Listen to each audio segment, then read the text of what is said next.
d'être ses disciples. Comme les 24 vieillards, que ta nuée, Seigneur, nous donne la capacité de t'adorer nuit et jour en esprit et en vérité. Que ta nuée attire notre foi même, notre foi qui a été rabaissée, notre foi qui s'est ébranlée, notre foi qui est partie à cause d'une douleur, à cause d'une chute, à cause d'une situation perdue, à cause, Seigneur, d'une circonstance. Que ta nuée, Seigneur, ce matin nous entoure nos mains, entoure nos pieds, de la tête à notre chevelu. Que ta nuée nous amène encore au large ce matin. Que ta nuée développe encore des personnes. Que ta nuée développe encore des choses, Seigneur, en nous. Que ta nuée fasse de nous des personnes de bien. Que ta nuée, Seigneur, nous inculque encore l'humilité, l'obéissance. Que ta nuée fasse de nous des disciples, comme Élisée a été le disciple d'Élie. Que ta nuée, au Dieu de gloire, fasse que nous prenons encore une double portion. De la même manière qu'Élisée a été béni, de la double portion de son maître, de son serviteur. De la même manière qu'Élisée a été béni de la double portion d'Élie. Nous voulons que ta nuée nous entoure encore ce matin. Que nous soyons ces exemples. Ce que tu demandes au Seigneur depuis là, tu fais que prier. Mais ce matin, je vais te dire, bien-aimé, insiste en disant au Seigneur, je ne te quitte pas. Tu as dit, voilà la promesse. Tu as dit qu'à chaque fois qu'on vient vers toi, tu réaliseras la promesse là, bien-aimé. Bien-aimé, le Seigneur réalisera. Je veux que tu restes accroché à ceci. Bien-aimé, sans plus tarder, je vais appeler l'ancienne Astrid qui va venir faire le mot d'accueil. Alléluia. Et bien-aimé, je souhaiterais que tu restes attentif. Merci, Seigneur. À ce qui va être fait et ce qui va être dit. Merci, Seigneur. Merci, Père. Alléluia. Ancienne Astrid.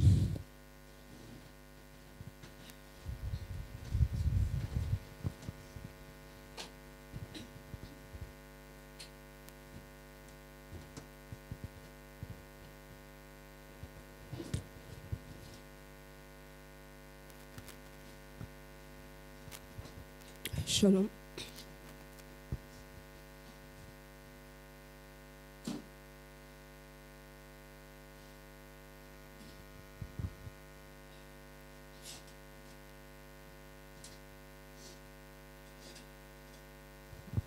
Alors, désolé pour ma voix. Père, je te bénis, je te rends grâce pour ta présence.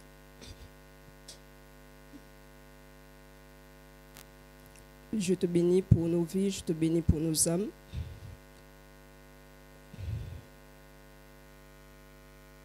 Nous sommes à la deuxième séance donc, de nos thématiques.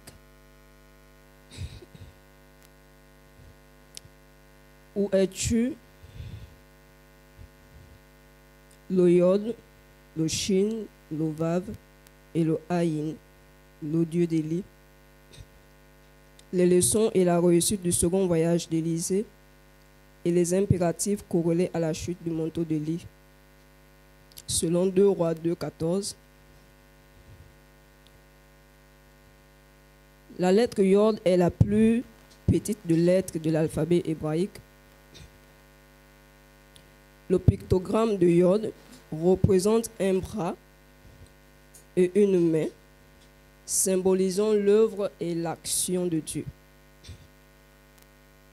De plus, le chiffre associé à Yod est 10, symbolisant les 10 doigts de nos mains, renforçant ainsi l'image de l'action divine. Amen. Alors aujourd'hui, j'ai envie de te dire que ne faire rien sans le Yod de Dieu, c'est la sous-thématique qui va suivre la prédication du jour. Ne faire rien sans le Yod de Dieu. Amen. Et je disais plus haut que le Yod représente la main, ou le doigt, ou le bras de Dieu, l'action divine de Dieu. Et donc, si je dois reformuler donc, ma sous-thématique, en d'autres termes, je dirais ne faire rien sans la main ou le doigt de Dieu, ne faire rien sans l'action divine, ne faire rien sans la puissance du Saint-Esprit. Amen. Et je remercie comme ça déjà la sœur, l'ancienne, qui nous a amenés dans la louange. J'aimerais quand même qu'elle nous rappelle son premier chant, le premier chant qu'elle a pris dans la louange, et même tous les chants d'ailleurs, jusqu'à l'adoration. Merci. Et ça prouve à suffisance que, au fur et à mesure qu'on avance dans les vérités divines, on rentre effectivement dans l'alliance de Dieu, on est connecté, même étant éloigné. Alors, ne fais rien sans la puissance du Saint-Esprit, ne fais rien sans le yod de Dieu, ne fais rien sans le doigt de Dieu, sans la main de Dieu, sans l'action divine. Amen. Nos efforts ne nous donnent pas une réussite totale, ça ne nous garantit pas une réussite totale. Si nous réussissons nos chemins, si nous réussissons du moins les successions en tant que fils, ou si nous arrivons même à porter le manteau du Père lorsqu'il nous le donne, si nous arrivons à remplir une mission lorsqu'on nous mandate, ce n'est pas seulement à cause de nos capacités personnelles, mais il y a une main puissante qui est sur nous. Amen. Il y a une puissance qui est sur nous. Il y a l'action divine qui est là. Amen. Et le Yod représente également le Dieu créateur. Et celui qui crée toutes choses, celui qui nous donne toutes choses, celui qui marche devant nous, celui qui nous accompagne. Sans lui, nous ne sommes rien. Amen. Nous sommes dans Actes des Apôtres 19, le verset 13 à 16. Je lis. Quelques exorcistes juifs ambulants essayèrent d'invoquer sur ceux qui avaient des esprits malins le nom du Seigneur Jésus en disant: je vous conjure par Jésus que Paul prêche. Ceux qui faisaient cela étaient 7 fils de Séva, juifs, l'un des principaux sacrificateurs. L'esprit malin leur répondit: je connais Jésus et je sais qui est Paul, mais vous, qui êtes-vous? Et l'homme dans lequel était l'esprit malin s'élança sur eux, se rendit maître de tous deux et les maltraita de telle sorte qu'ils s'enfuirent de cette maison nus et blessés. Élie donne le manteau à Élisée, mais Élisée est dans l'obligation de se faire connaître à Dieu, parce que sans Dieu, il est vulnérable. Le risque que les esprits lui disent: nous connaissons l'Éternel, nous connaissons Élie, mais qui es-tu? Amen. Au risque que nous aussi, nous avançons dans le ministère. Nous avançons à porter des manteaux peut-être ou des vestes qui sont appropriés à notre taille, mais parfois qui amènent des dérives en nous, parce que nous avons oublié que le manteau seul ne suffit pas, mais la main de Dieu est puissante de plus que c'est lui qui donne l'onction au manteau que tu reçois. Amen. Écoutons ce que les Actes des Apôtres, le premier chapitre, dit.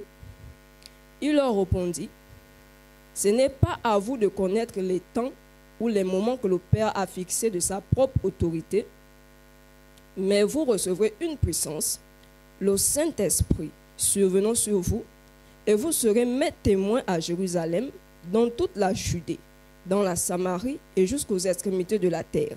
Après avoir dit cela, il fut enlevé pendant qu'ils regardaient, et une nuée le déroba à leurs yeux. Amen. Nous savons tous que dans Matthieu 10, Jésus appelle les disciples, les 12, et nous savons que dans Matthieu 28, il envoie les disciples. Mais comment se fait-il que dans Actes des Apôtres, le premier chapitre, c'est le même qui dit: restez là, ne vous éloignez pas. Amen. Vous allez recevoir une puissance, le Saint-Esprit viendra sur vous.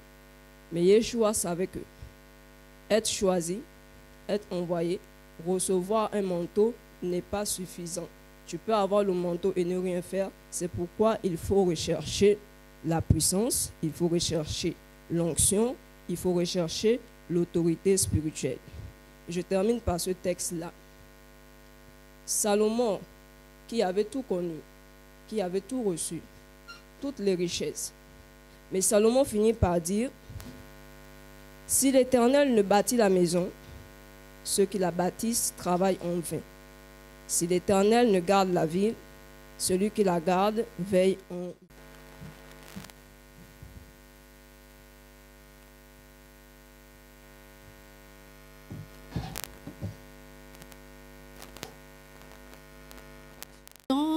le nom de Jésus,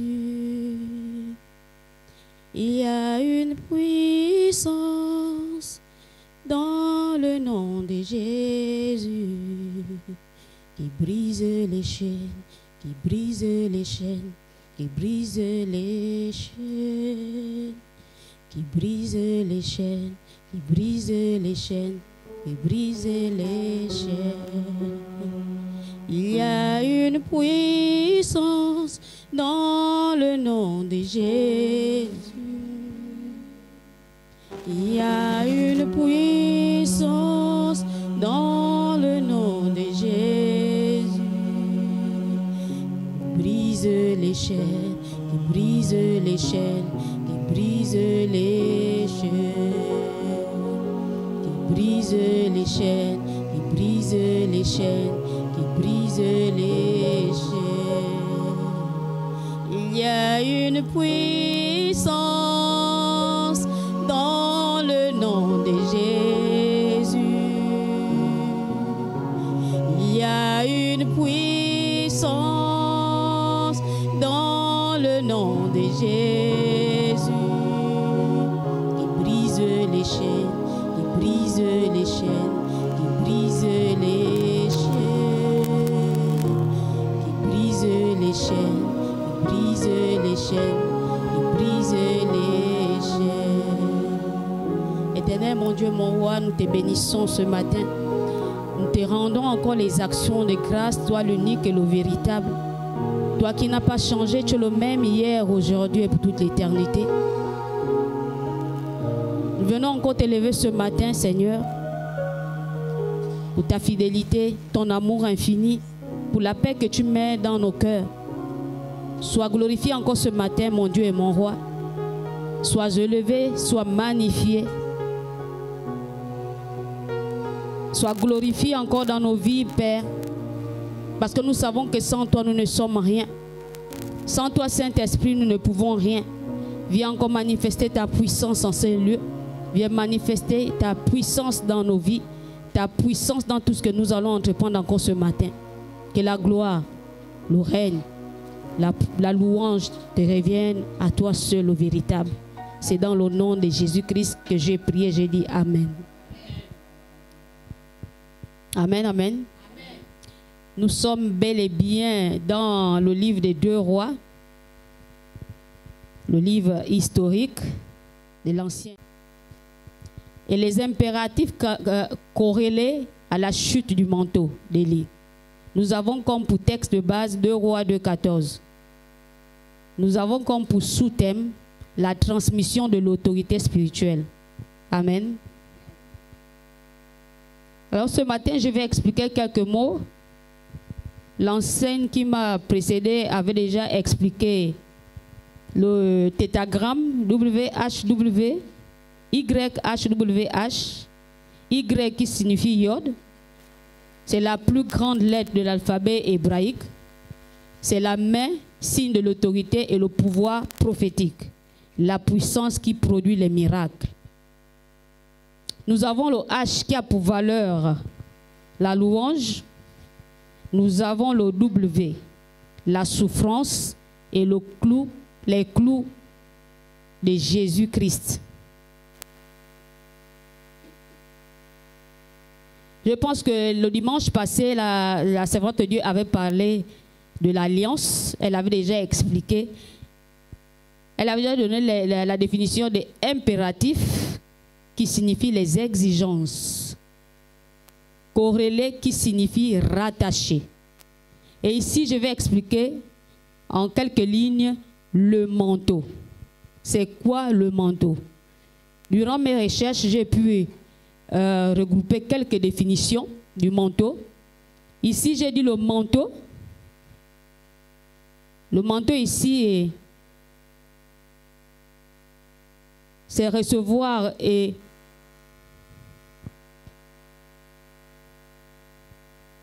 c'est recevoir l'onction. Et recevoir un manteau est très différent de l'onction. Le manteau est une onction, mais toute onction n'est pas un manteau.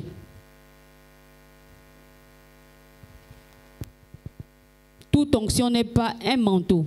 Le manteau ici est au-dessus de tout, au-dessus de l'onction. Il se développe au cours de la vie d'un ministre de Dieu et devient transférable d'une génération à une autre.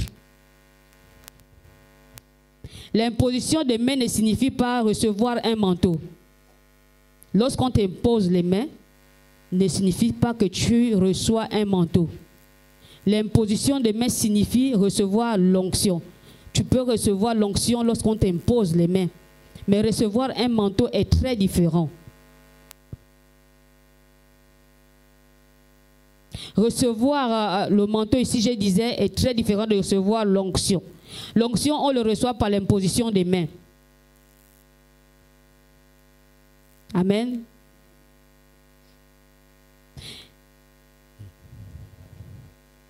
On dirait quoi du manteau?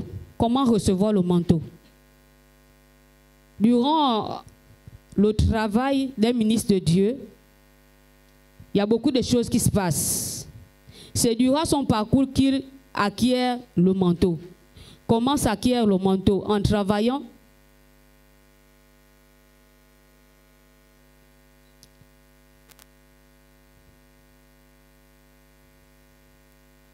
Amen, amen. On dirait ici que le manteau se développe tout le long de ta vie. Nous y trouvons dans ce manteau l'obéissance, l'intégrité, les persécutions, la formation de ton caractère, et nous devons apprendre à écouter la voix de Dieu, à suivre les voies de Dieu.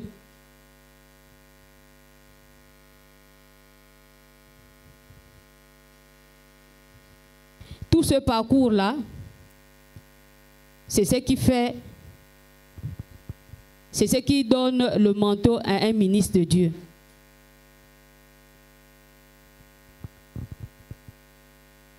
Lorsque tu reçois le manteau, ça signifie automatiquement que tu reçois le même appel que celui qui le portait. Nous allons voir l'exemple ici avec Élie et Élisée. Lorsque ton processus arrive à son terme, lorsque ton travail arrive à son terme, automatiquement Dieu suscite un successeur. Élisée a reçu le manteau au départ d'Élie. Alors ici, nous allons rentrer dans le vif du sujet. Durant mon travail, j'ai pu faire ressortir 2 points. Nous allons travailler sur 2 points. Le second voyage d'Élisée, tout en prenant compte du premier voyage avec son père. Comment s'est passé le second voyage d'Élisée? Quels sont les arguments qui justifient la réussite du second voyage d'Élisée? Nous allons faire ressortir tous ces éléments-là et démontrer les choses attachées à Élie et Élisée qui ont permis à Élisée de réussir son deuxième voyage tout seul. Ça, c'est le premier point. Je vais aussi démontrer quelques exigences rattachées à la chute du manteau. Pourquoi la chute du manteau?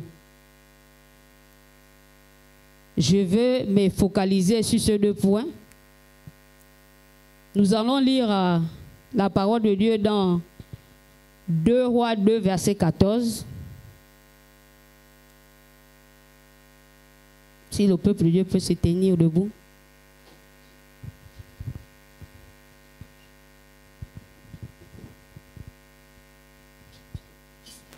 Si Marie à la page.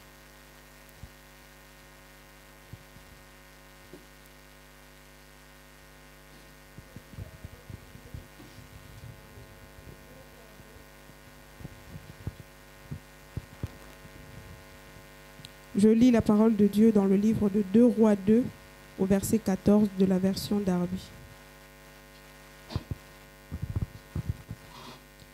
Il prit le manteau d'Élie qui était tombé de dessus lui et frappa les eaux en disant, « Où est l'Éternel, le Dieu d'Élie ?»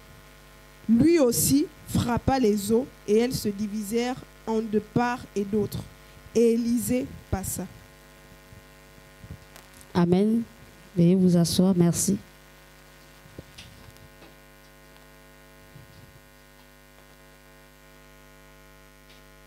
Ici, je fais sortir le premier argument qui a permis à Élisée de réussir son second voyage sans son mentor. La double portion.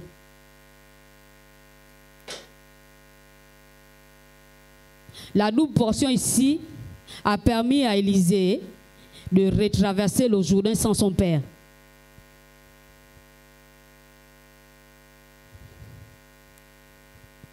Il a demandé la double portion. Si Élisée n'avait pas demandé la double portion devant le Jourdain, je ne sais pas s'il pouvait traverser. La double portion a été un élément qui a contribué à la réussite du second voyage d'Élisée sans son maître.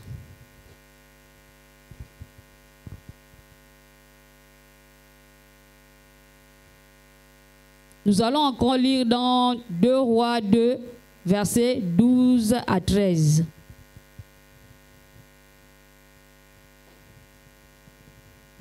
Deux Rois 2, versets 12 à 13.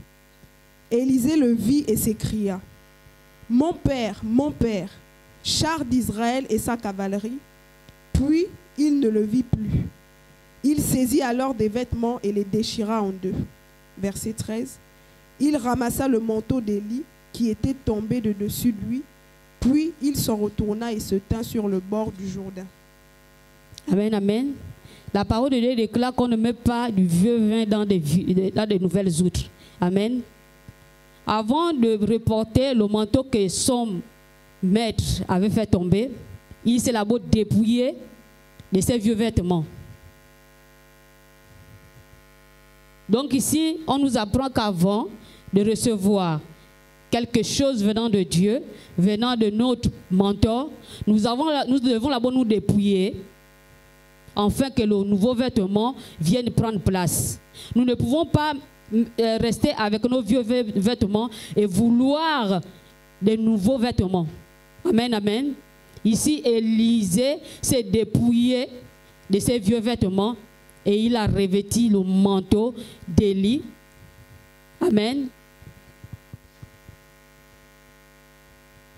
Le revêtement du nouveau manteau fait partie de la réussite d'Élisée sans son mentor, sans son maître. Nous allons encore lire dans 2 Rois 2, verset 14.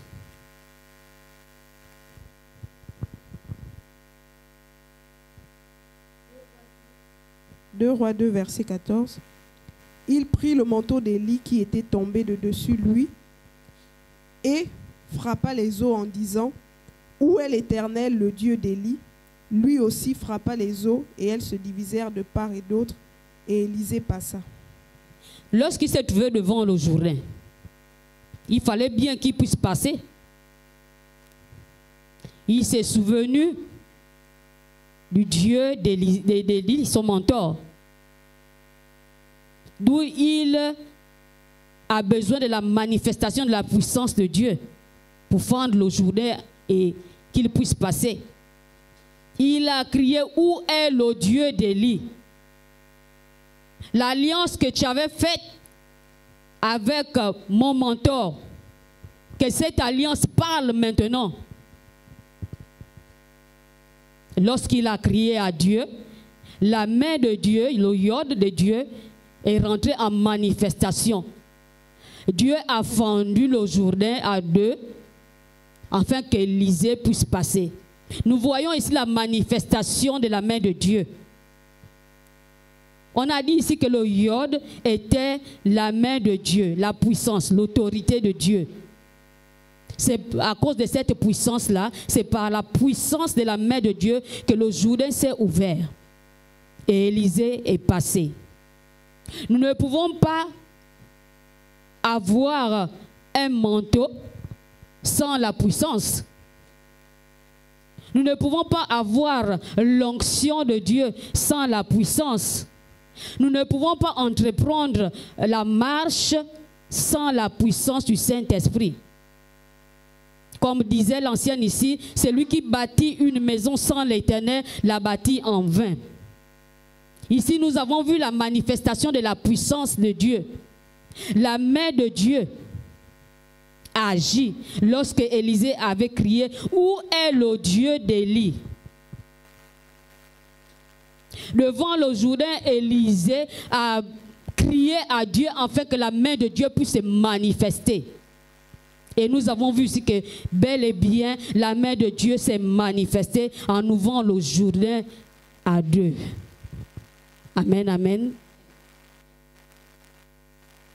Nous pouvons voir les chrétiens d'aujourd'hui qui veulent faire de grandes choses, des miracles, par leur propre force. Mais non. Si tu ne te confies pas à Dieu, tu ne peux pas avoir la manifestation de la puissance de Dieu dans ta vie, dans tout ce que tu vas entreprendre.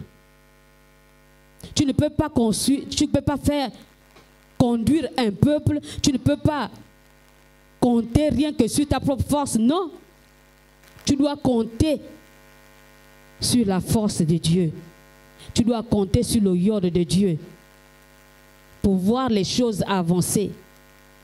Nous pouvons voir ces pasteurs qui vont chercher la puissance dans les eaux. Ils vont chercher la puissance dans les forêts. Ils cherchent la puissance sous la terre. Les cailloux, pour eux, c'est une puissance, un Dieu qui donne la puissance. Mais ici, Élisée a désiré, a crié à Dieu, afin que la puissance de Dieu puisse descendre et ouvrir le Jourdain.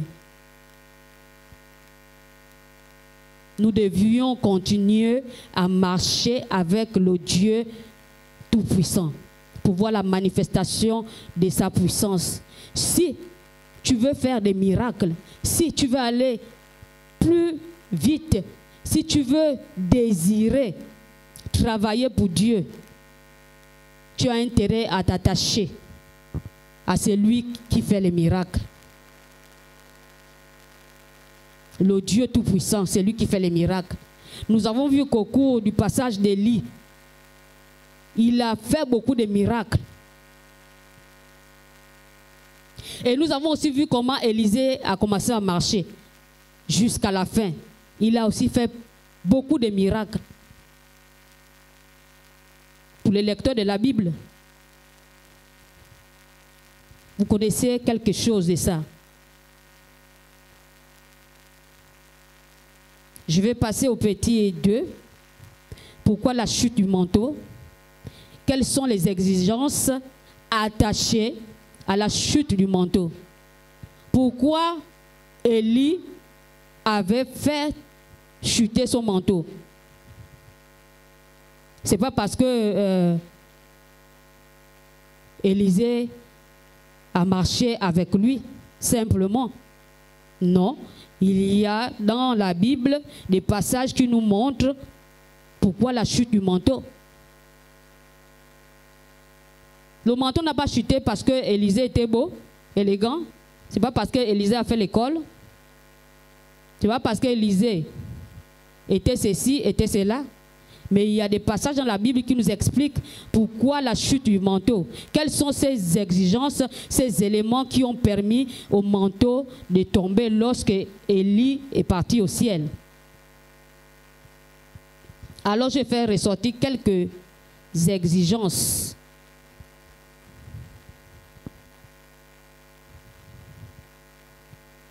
Nous voyons que lorsque Élie demandait à Élisée de rester ici, le Seigneur m'a envoyé ici. Nous connaissons tous la réponse d'Élisée face à toutes ces situations-là.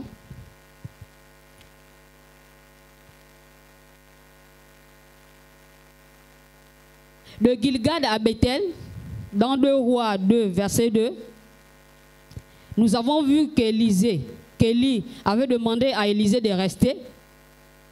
Et Élisée avait refusé. Il a dit, ton pied, mon pied, maître, là où tu iras, j'irai.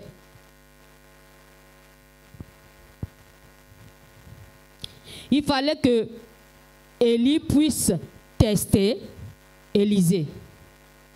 Élisée est passé par le test. De Gilgal là-bas à Bethel, il y avait un test. Et Élisée a réussi ce test. Il est encore parti de Bethel à Jéricho. Là aussi, il était sous la pression d'un test.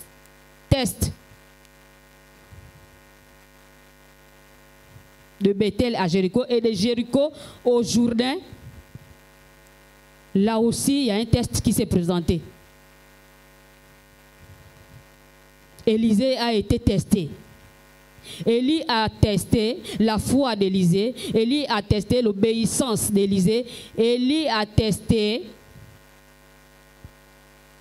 tous ces éléments-là qui pouvaient lui mettre en confiance face à son serviteur.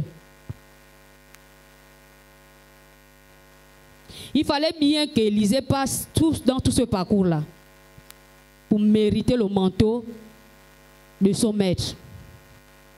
Parce que le manteau ne se laisse pas n'importe comment. On ne peut pas laisser un manteau à un colérique. On ne peut pas laisser le manteau à quelqu'un qui se défait vite. On ne peut pas laisser le manteau à quelqu'un qui ne prend pas les choses du Seigneur au sérieux. Tu dois d'abord passer par les tests pour prouver que tu peux réellement rester avec le manteau du maître. J'ai pris un autre point, avoir les yeux fixés sur son maître. 2 Rois 2, verset 3. Nous voyons ici qu'à chaque fois qu'il franchissait une étape,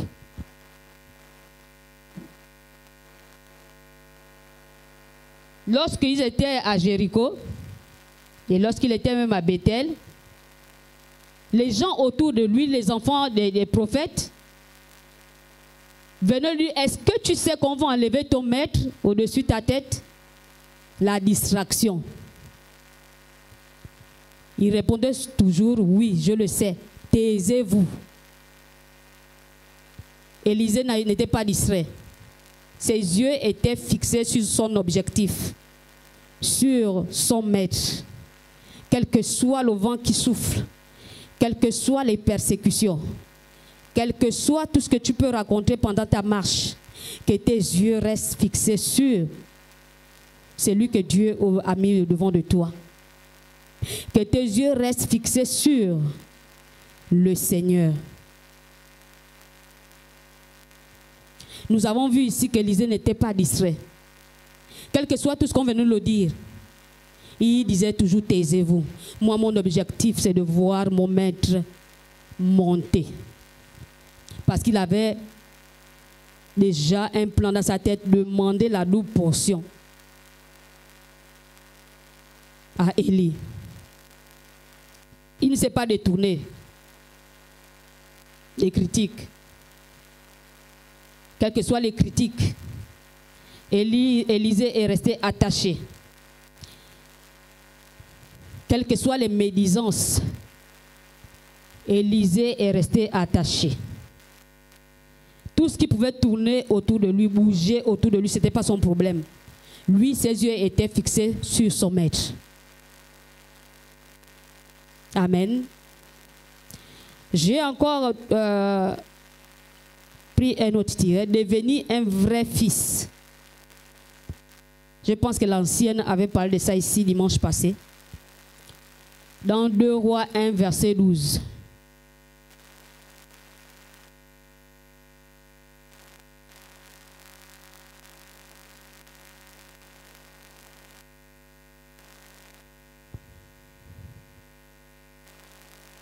2 Rois 1, verset 12.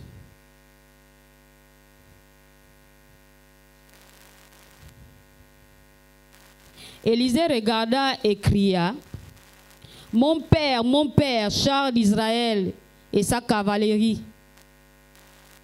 Et il ne le vit plus. Saisissant alors ses vêtements, il les déchira en 2 morceaux. Ici, nous avons vu que Élisée a reconnu son père.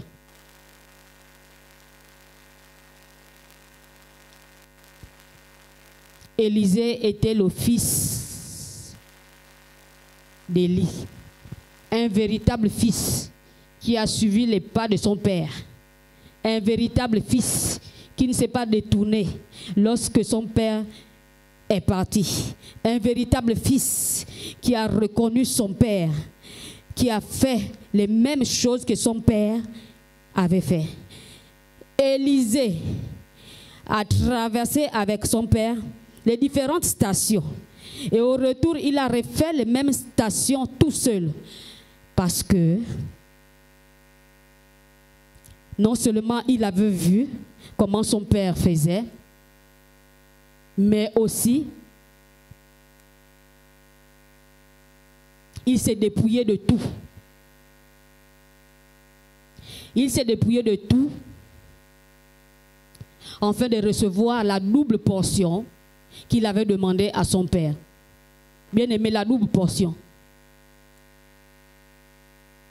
La puissance, l'autorité qui reposait sur Élie est passée automatiquement sur Élisée. Pourquoi? Parce qu'il est parti jusqu'au bout de la mission de son père. Il avait la foi, il était obéissant. On nous apprend même que Élisée était au service d'Élie. Il y a des passages bibliques là où on nous montre comment Élisée lavait les mains de son père.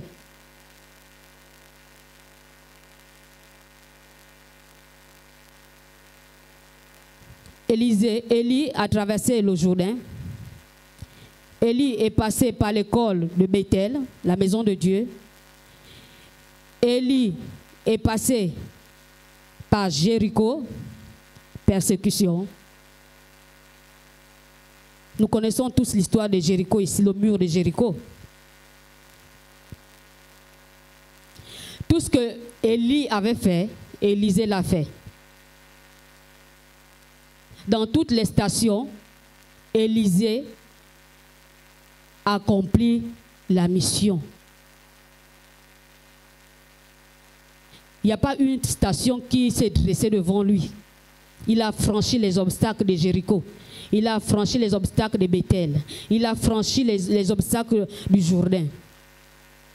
Et même lorsque je lisais, il est passé par l'école des prophètes. Les mêmes choses que son père avait fait, ce sont les mêmes choses que le fils a réalisées.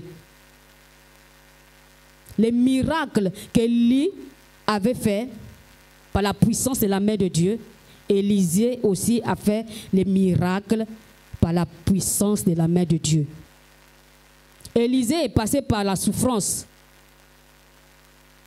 qui symbolise le W, le Vav, les clous, la souffrance, les persécutions. Élisée est passé aussi par là. Bien-aimés, le Seigneur attire notre attention ce matin. Comment tu fais pour servir Dieu?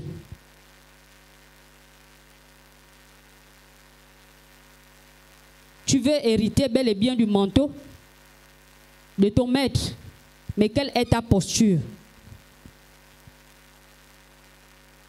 Est-ce que face aux obstacles, tu replies chemin?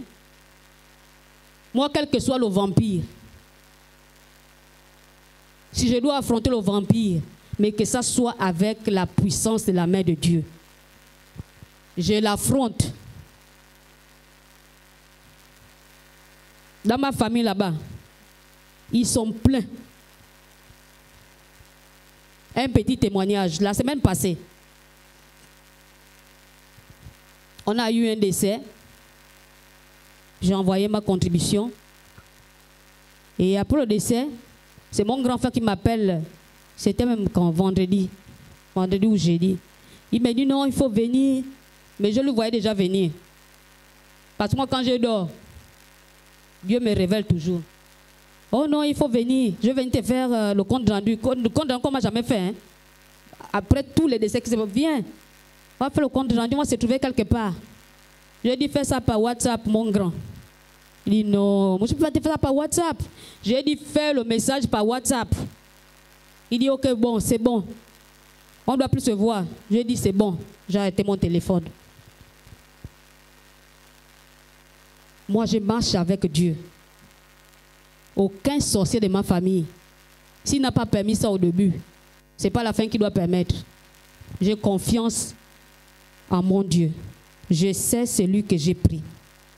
Un jour arrivera, je ferai le témoignage. Mon témoignage pèse tellement.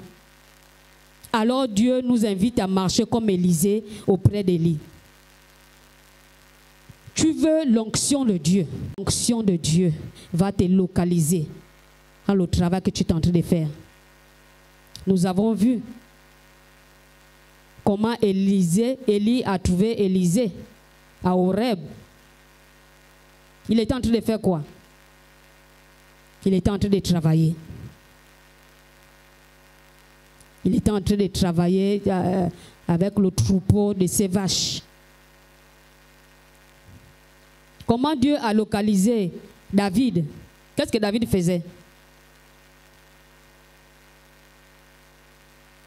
Il travaillait, non? Dieu a seulement ajouté, beau, prends.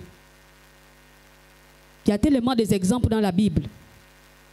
Mais toi, si tu veux seulement venir t'asseoir, tu penses que tu aurais la double portion? Non. Cherchons à faire quelque chose dans la maison du Seigneur. Être au service des membres de ta famille. Être au service de ta nation. Être au service dans le ministère auquel tu appartiens. Même si tu n'as pas beaucoup, même ta présence suffit. Dieu va compter ta présence.